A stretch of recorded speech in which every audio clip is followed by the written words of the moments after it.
I love the story of Naaman for assemblies. It's one of those great Bible stories where you can really pan it out with the children. When you count how many times Naaman goes down into the river, when you count the number of times he still has to go down into the river, and you reflect upon the fact that even on the 6th time, he's still not healed. It's a great story. But in any age, I think we can appreciate Naaman's story because there are two critical moments that I can see in this story that we need to pay attention to. One is, never undervalue the advice that comes from those we often think are humble and not powerful. And the second one is, never allow our own hubris and arrogance to come between us and the good things that God has prepared for us. Let me explain it a little bit more. Naaman is a man of huge attainment. He's one of those people, I don't know of his family background, but we can see as we meet him, he's an outstanding leader of men. He's a general in the army of the king of Aram. He has more medals probably than he can fit on one coat. He has distinguished himself. He is a man of power, persuasion, and authority. But having given him all of that build-up, the next line is most telling. He has leprosy. Leprosy is a killer disease, or was in the times of Naaman. It's a disease that kills you literally step by step, day upon day, week upon week, month upon month, and yes, year and decade upon decade.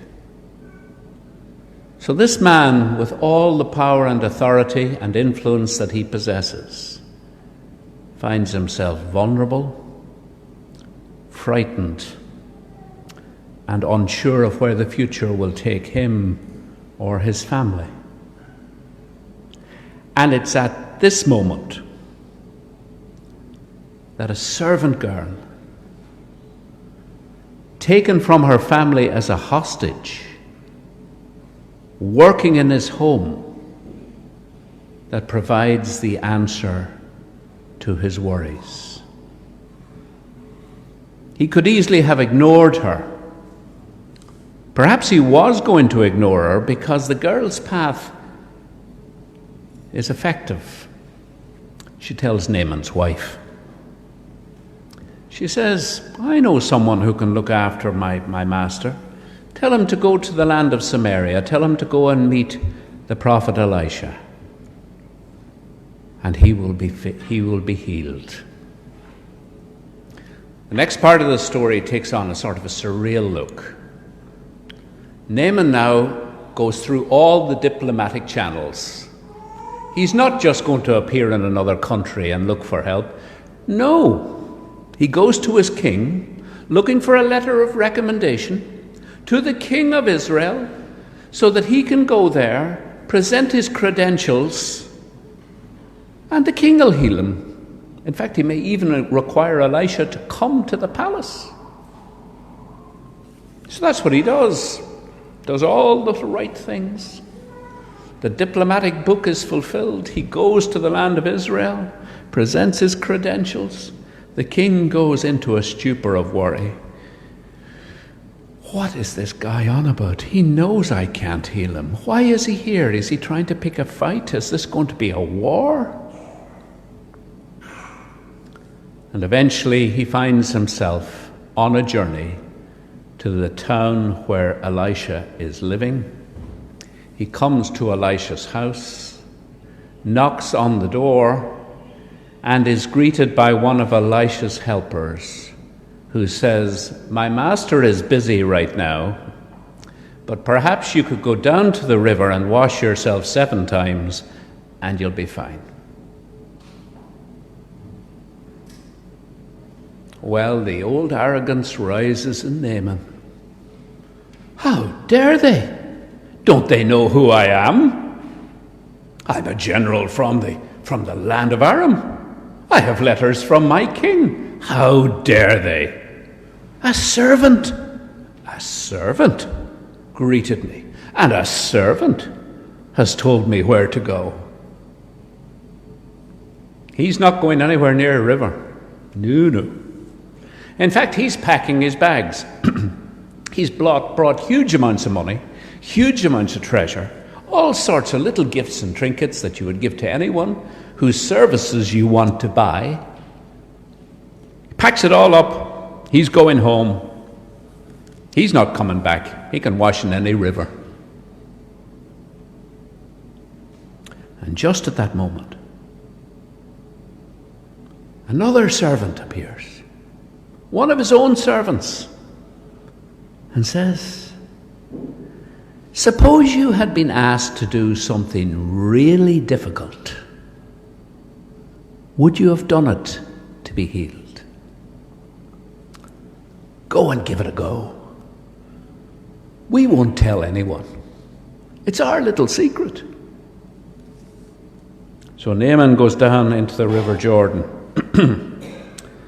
Now, I don't know if you've experience of the Jordan. I've never been there, but my descriptions of it is that at certain points it's actually not much more than a heavy stream. And it's often so much full of mud that it's actually more mud than water. But he goes down into this muddy river anyway, washes himself, if that's the word we're looking for, 7 times, comes up and is healed. He makes his way on his journey. We never hear of him again. We can all try to imagine what his life was like, returning home, continuing his distinguished career. I wonder, did he learn any lessons as a result of this journey? Well, I think we can learn lessons from this story this morning. I think the first one is, never despise the advice we receive. It may come from the most humble of backgrounds. It may come from people we don't understand, people we don't appreciate, sometimes people we may not actually like very much. But we do well to listen and be careful of the advice that is sent to us, even from the likes of this little servant girl in our story this morning. But surely the other lesson this morning is, don't let our arrogance, don't let our hubris be a barrier to the things that can transform our lives for good. Because if we're open, if we're willing to listen, if we're willing to experience the powerful transforming power of God in our lives every day, then nothing really comes even close. I've been around a little while, and one of the things I'm a little bit concerned about in these days is what I feel has been the march towards, which I think is a heresy, really. It's the heresy of self-actualization. That you can be what you want, you can do what you want, you can achieve what you want. All you need to do is apply yourself with enough vigor, determination, and care, and you will get there. There's an air of entitlement around these days, which says, I can have that, I can get that, I can do that. It's all coming my way. Well, the story of Naaman, it turns all of that on its head. It's about listening, appreciating, learning, and being open to the understanding that we don't have all the answers, nor do we have all the ability, nor will we ever have all the talents required. But through the good grace of God and the assistance of caring people in our lives, many and powerful things can be achieved. The answer is not to be found on the self-help range of books in Eason's. The answer is to be found in our relationship with God and with one another. And it's in the power of that message delivered to Naaman, hopefully learned by Naaman, and passed on to generations yet to come, that we rest ourselves this morning. Jesus sends out 72 people to prepare the way for him. They're like the advance guard going into all of the villages to say Jesus is on his way. And they come back and they're full of it. Oh, we've been doing powerful things. You should see what we were able to do. We were able to cast out demons. We were able to heal people. We have done marvelous stuff. It's been unbelievable. And right at the very end of that reading, that gospel reading this morning, we are reminded of what it's all about. Do not rejoice that the spirits submit to you, but rejoice that your names are written in heaven. It's not about us. It's about the God that we serve and who gives us fulfillment and strength in our lives each day. Let us learn the lessons well, receiving the inspiration that we receive from people around us, pointing us to the eternal truths. But let us always be open to make sure that our arrogance doesn't come between us and the transforming power of God in every life. When we're clear on both of those, I think, God can speak deeply into our hearts each day, and we are renewed and strengthened in his name.